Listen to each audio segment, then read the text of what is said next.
बैठक ठाकरेंची, शिवसेनेची आणि चर्चा भाजप आणि चंद्रशेखर बावनकुळेंची। तुम्ही कदाचित बुचकळ्यात पडला असाल, पण हे खरं आहे। विदर्भातील स्थानिक पदाधिकाऱ्यांची खासदार संजय राऊत यांनी बैठक घेतली। भाजपमध्ये संभाव्य फेरबदल होणार का असा प्रश्न पदाधिकाऱ्यांनी विचारला। याला उत्तर देताना राऊत आणि अंबादास दानवेंनी बावनकुळेंचं तोंड भरून कौतुक केलंय। संवाद साधण्यासाठी बावनकुळे अतिशय योग्य व्यक्ती आहेत असा दुजोरा दोघांनीही दिलाय। काहीच दिवसांपूर्वी भाजपमध्ये बदल होतील असं भाकीत राऊतांनी केलं होतं। देवेंद्र फडणवीस दिल्लीला जातील आणि त्यांचे उत्तराधिकारी म्हणून चंद्रशेखर बावनकुळेंना निवडलं जाईल असं राऊत म्हणाले होते। त्यामुळे पडद्यामागे नेमकं काय सुरू आहे याचे जोरदार तर्क वितर्क पाहायला मिळत आहे।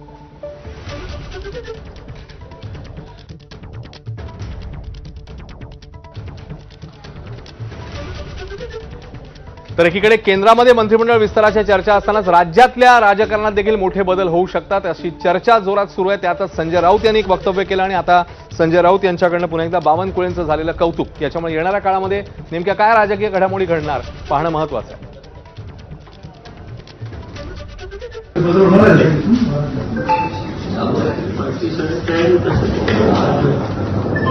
तो कम्युनिकेशनला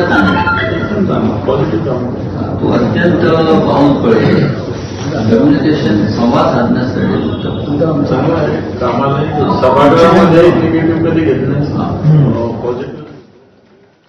गेल्या काही दिवसांमध्ये पुन्हा एकदा ऑपरेशन टायगरची चर्चा सुरू झाली आहे, खास करून नाशिकमध्ये। आणि त्यामुळे ठाकरेंच्या शिवसेनेकडनं आता सावध पावलं